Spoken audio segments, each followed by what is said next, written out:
na paz, nosso Senhor e Salvador Jesus Cristo. Vamos para mais um vídeo, vamos começar assim. Senhor, obrigado por mais um dia, obrigado pela tua presença, pela tua graça, pela tua misericórdia, obrigado pelo pão de cada dia, obrigado pela família que o Senhor me deu, pelo ministério, por cada pessoa que está ouvindo comigo nas redes sociais, Pai. Eu agradeço por Senhor Deus Santo, nos destinar nós pecadores, Pai.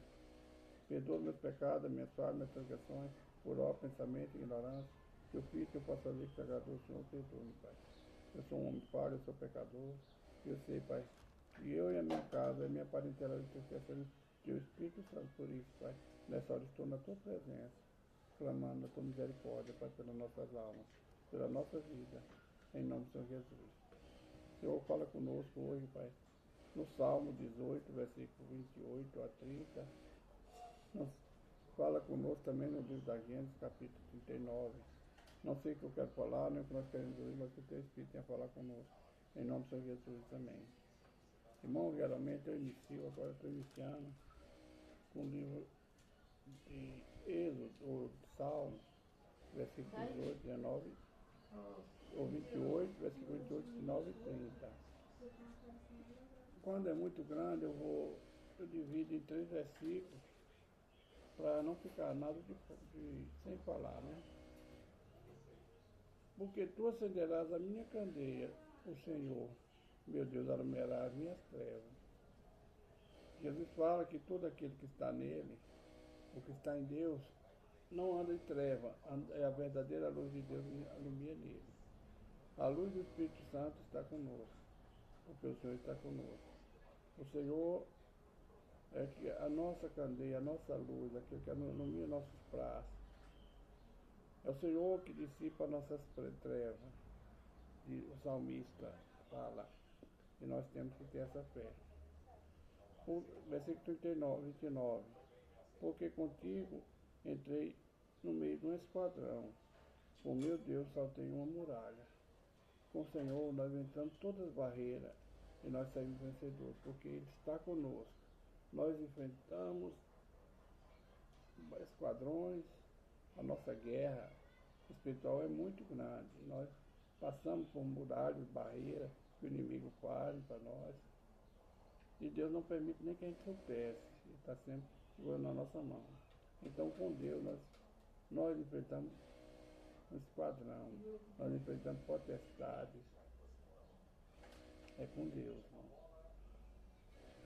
E com Ele nós saltamos muralhas, essas muralhas da vida, né, essas perseguições, nós saltamos, porque Ele está conosco. Versículo 30.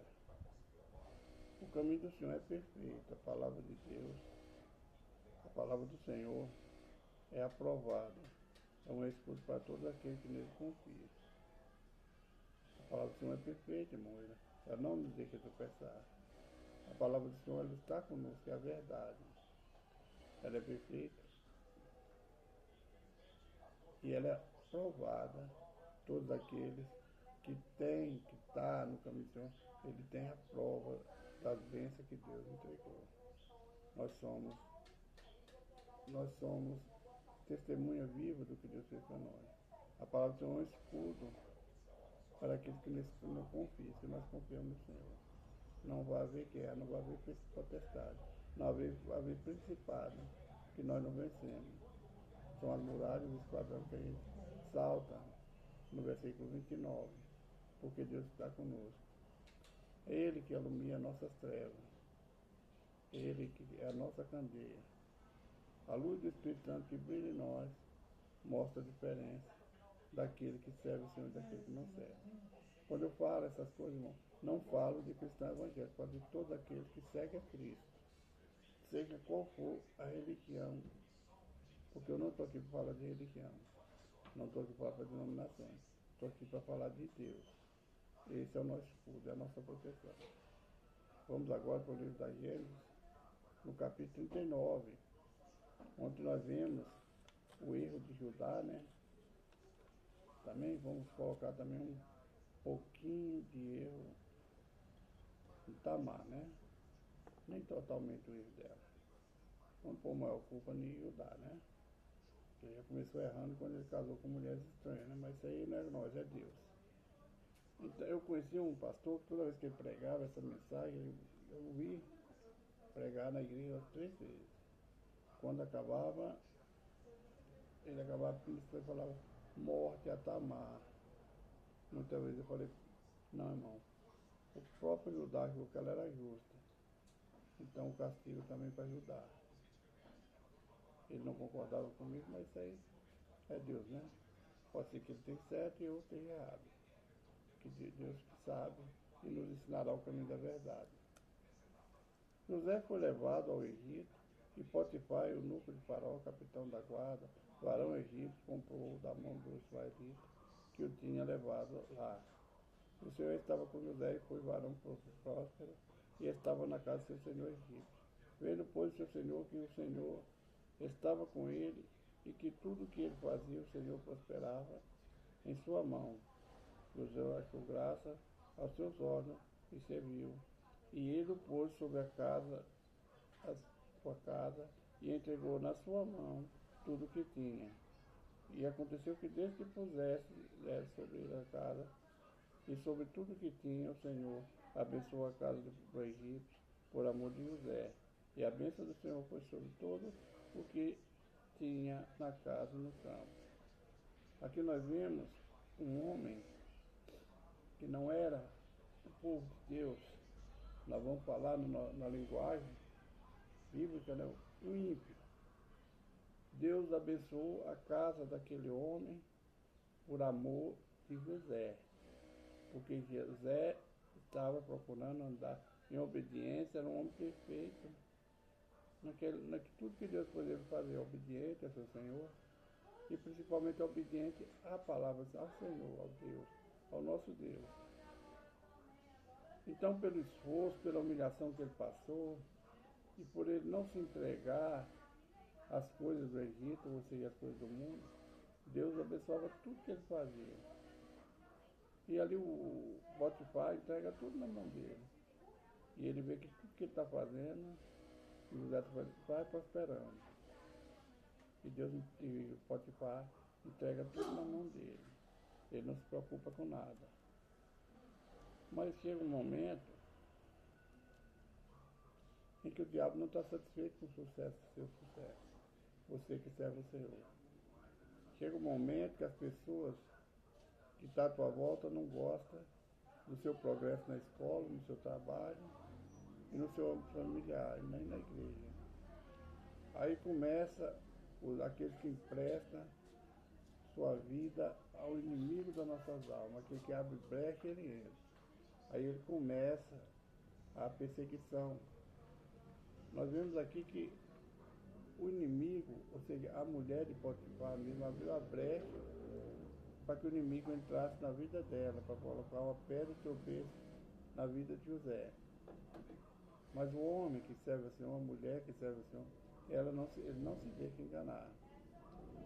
Ele sabe muito bem, através da Escritura, o que é certo e o que é errado. O que agrada e o que não agrada a Deus. Então a mulher de Potifar vai até José. Ele era formoso, né? A palavra diz que ele era formoso. Ele tinha um porte atlético, né? Apesar de escravo, né? Com medo da humilhação, viver da humilhação. Mas ele tinha tudo perfeito, porque Deus assim fez. Então ela sente desejo naquele homem. Aí nós vamos ver lá no livro de Ezequiel as prostitutas, né? As prostitutas. Ela queria agora se prostituir com José. Onde o desejo da carne, onde Satanás achou ali uma brecha, pelo desejo que aquela mulher tinha de prevaricar. E ela começou a seduzir José para que ele entrasse a ela. Né?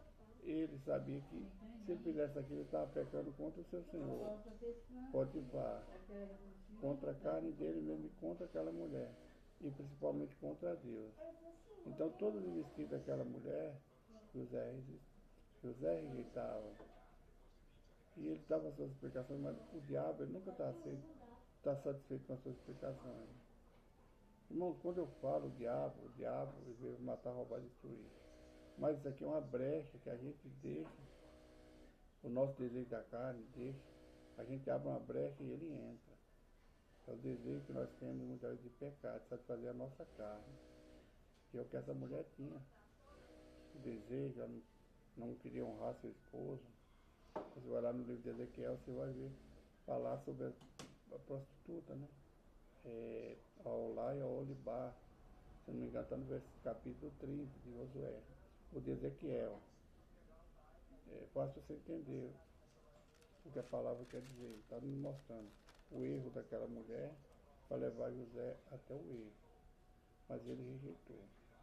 Quando ela viu que o seu desejo, a sua vontade estava indo por terra, porque José era um homem obediente, então ela resolve outra estratégia. Vai chegar um dia que ele vai ali ver a casa, o trabalho dele, e não tem ninguém em casa. Não tem nenhum servo, não tem ninguém. Aí ela arma a sua estratégia. Satanás está sempre armando estratégia para te derrubar, aonde você estiver. Aí ela chega até José e pede para ele se deitar com ela, ela rejeita. Quando ela se insinua demais, ela procura atacá-lo, ele via que não tem jeito, ele fugiu e largou o manto dele com ela.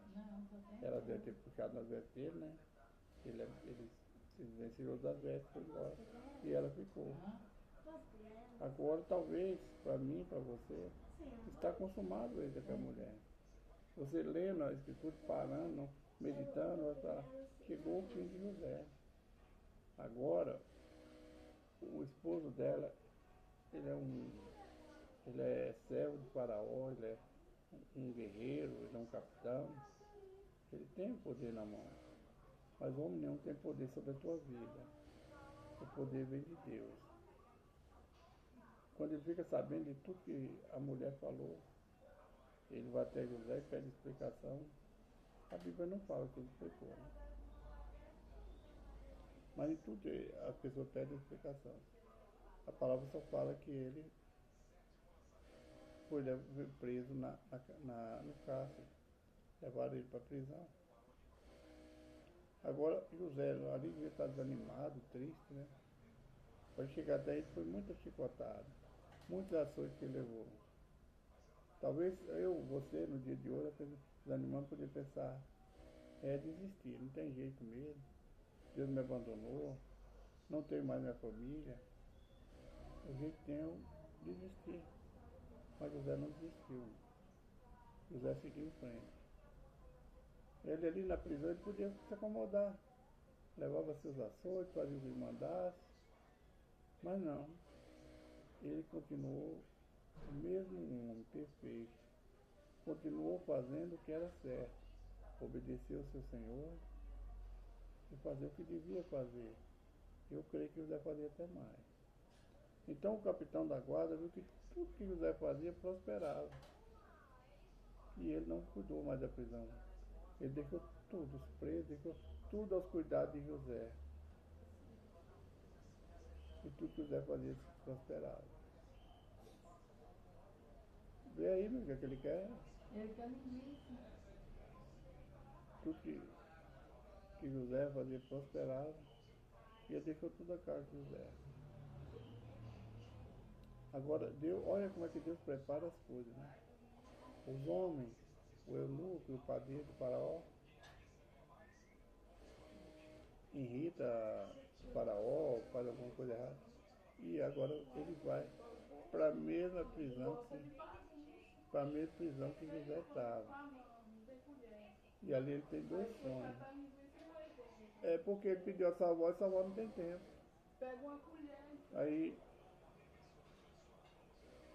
aqueles dois servos do faraó, ele tem dois sonhos, que é interpretado por José. A interpretação não vem do homem, Deus deu.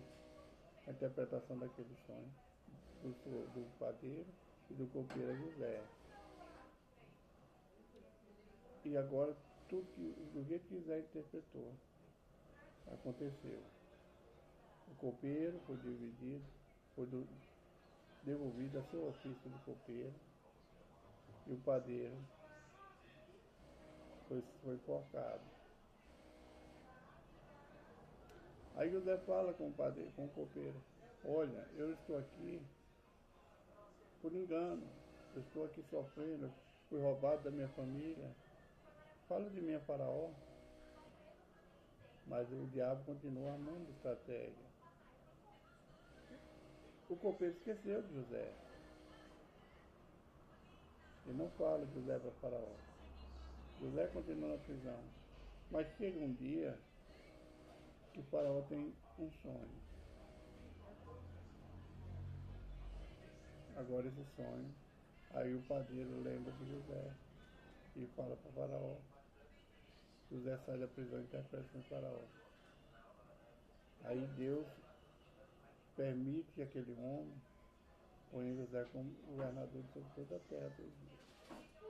Para salvar. O plano de Deus era salvar todos.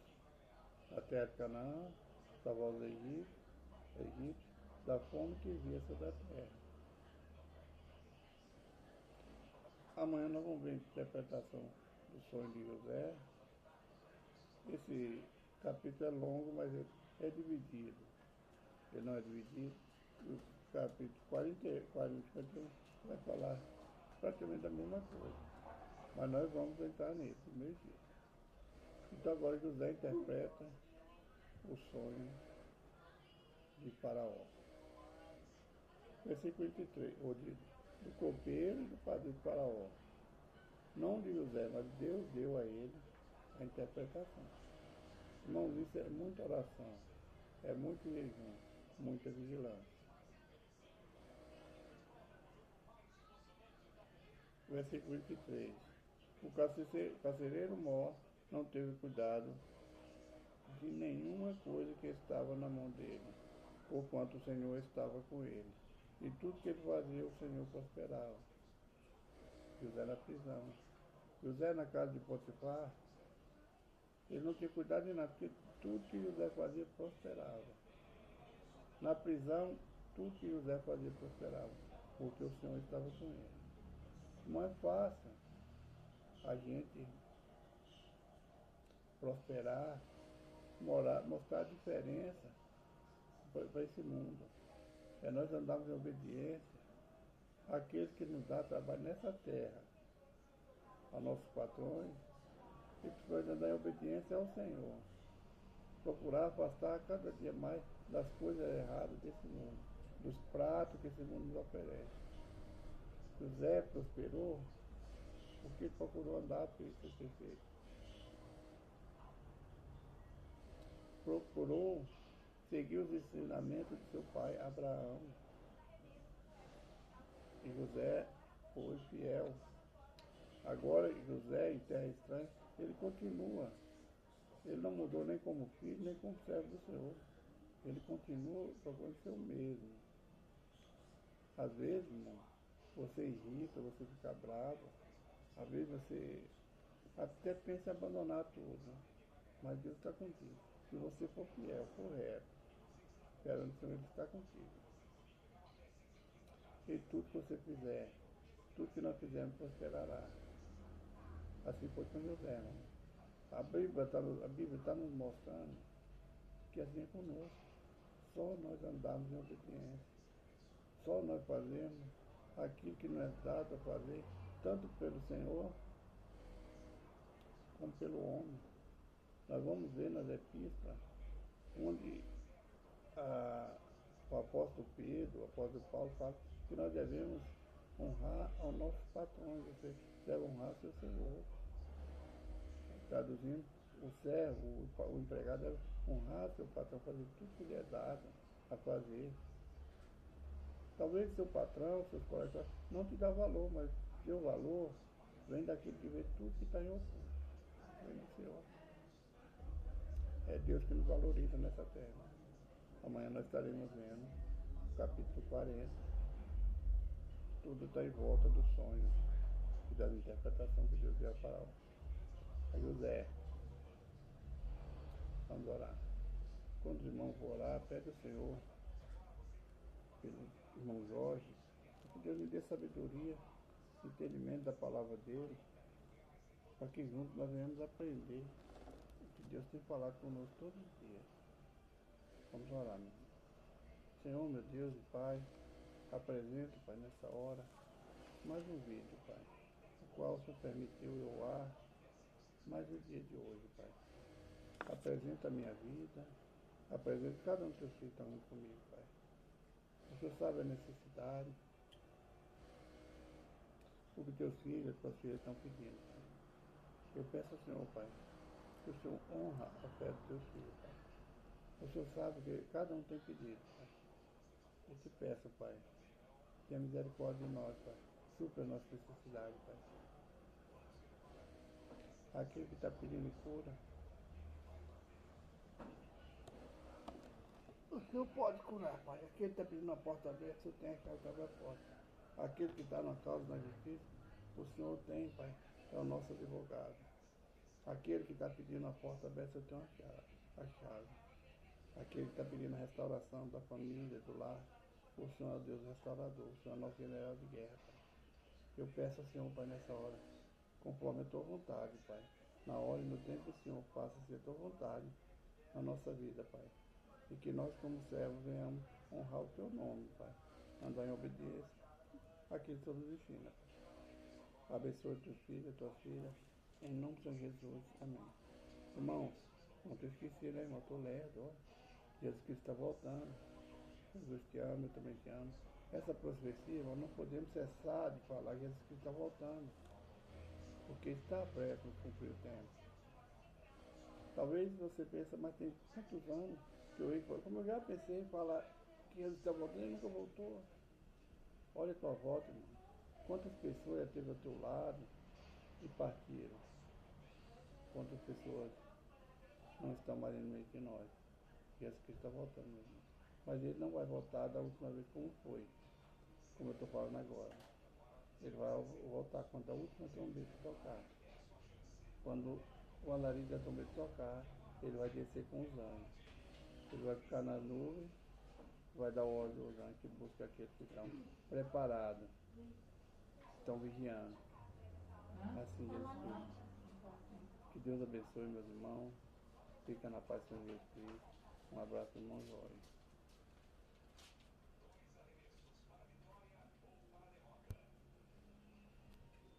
Dá pra você deitar aqui pra mim, Emília?